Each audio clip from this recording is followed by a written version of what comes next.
আপনার বাচ্চা কি বিছানায় প্রস্রাব করে? বাচ্চাকে নিয়ে টেনশনে আছেন? প্রতিদিন আপনাকে কাঁথা খাসতে হয়? তাহলে আজকের এই ভিডিওটি দিতে পারে আপনার সেই সমস্যার সমাধান।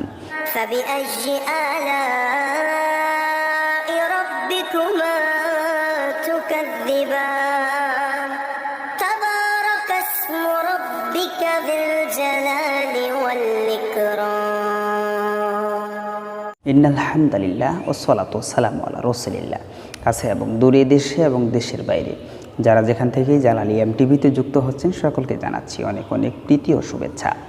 প্রিয় দর্শক শ্রোতা, ইতিমধ্যেই আপনি যদি একজন নতুন সদস্য হয়ে থাকেন আমাদের এই চ্যানেলটিতে, অবশ্যই চ্যানেলটিকে সাবস্ক্রাইব করবেন। নিত্য নতুন ভিডিও সকলের আগে পেতে অবশ্যই বেল আইকনে চাপ দিয়ে রাখবেন, কারণ প্রতিদিন আমরা এই ধরনের একটি করে ভিডিও নিয়েও আপনাদের মাঝে উপস্থিত হয়ে থাকি।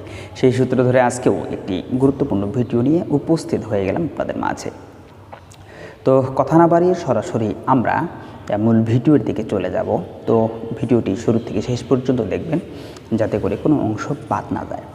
ইতিমধ্যে আপনার সন্তান, আপনার ভাতিজা, ভাতিজি, নাতি, পুতি যাই হোক না কেন, যদি বিছানায় প্রস্রাব করে তাহলে কিন্তু একটা বিরক্তকর বিষয়, বিরক্ত হওয়ারই কথা। তো প্রিয় দর্শক শ্রোতা, এই রোগ থেকে মুক্তির জন্য ডাক্তারি বলেন, হোমিও বলেন, অনেক জায়গায় ঘুরেছেন, কোনো যদি কাজ না হয়ে থাকে আজকের দেওয়া এই ভিডিওর আমলগুলি করে দেখতে পারেন। ইনশাআল্লাহ যদি করতে পারেন আল্লাহর রহমতে বিছানায় প্রস্রাব করা থেকে মুক্তি পেতে পারেন। তো আজকের যে মন্ত্রটি দিব, এই মন্ত্রটি শোয়ার সময় অনলি তিনবার পরে নিজের শরীরের ফু দিয়ে শুয়ে যাবেন ইনশাআল্লাহ, আর বিছানায় প্রস্রাব হবে না। এখন যদি ছোট বাচ্চা সেই মন্ত্র পড়তে পারে না, তাহলে আপনি পড়ে তার গায়ে ফু দিয়ে দেন। শোয়ার সময় শয়তান তাকে আর ধোঁকা দিতে পারবে না, তাকে আর বিছানায় প্রস্রাব করাইতে পারবে না। 2 নম্বরে আরেকটা ওষুধ বলবো, তার আগে চলেন আমরা মন্ত্রটি শুনে আসি। মন্ত্র মহামন্ত্র নাম জপংসার হরধ কাছে মুসকো বাঁচা আর বাহককে হক লা ইলাহা ইল্লাল্লাহ মুহাম্মাদুর রাসূলুল্লাহ। এই মন্ত্রটি দিয়ে আপনারা আগে ঝেড়ে নেবেন বাচ্চাটাকে। তারপরে হচ্ছে একটা ওষুধ, সেটি হচ্ছে আপনি বাঁশ, অনেকে চিনেন, বাঁশতলা থেকে বাঁশতলা যেটাই বোঝেন, বাঁশঝাড়ের নিচ থেকে একটু মাটি নিয়ে আসবেন, পরিষ্কার মাটি নিয়ে আসবেন। আর রাই সরিষার মূল অর্থাৎ শিকড়, এই শিকড় নিয়ে এসে শিকড়ের সাথে ওই মাটিটা অ্যাডজাস্ট করে বাটবেন। বেটে এটা আপনি ট্যাবলেট বানাবেন, 3টা ট্যাবলেট বানাবেন। বানানোর পরে আপনার এই ট্যাবলেটটা শনিবারের দিন এবং মঙ্গলবারের দিন কিন্তু এই কাজটা করতে হবে, ঠিক আছে? কেতাবে যেটা উল্লেখ আছে আমি সেটাই বলতেছি, আমি কিছু বানিয়ে বলতেছি না, এবং বানিয়ে বলার অভ্যাসও আমার নাই। আমি যা বলি কেতাব থেকেই বলার চেষ্টা করি।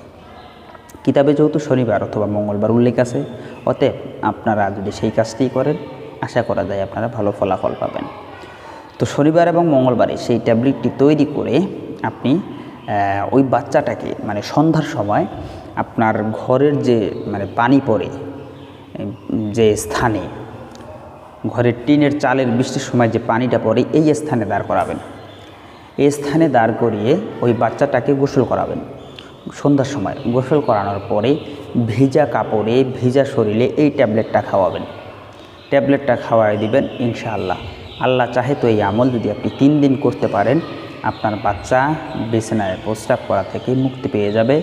এবং যে মন্ত্রটি দিয়েছি, এই মন্ত্রটি দিয়ে যদি বাচ্চাটাকে ছাড়তে পারেন ইনশাআল্লাহ আপনার বাচ্চা সেই মহাবিপদ থেকে বেরিয়ে আসবে, যদি আল্লাহ তাআলা সহায় হন, দয়া করেন, মায়া করেন।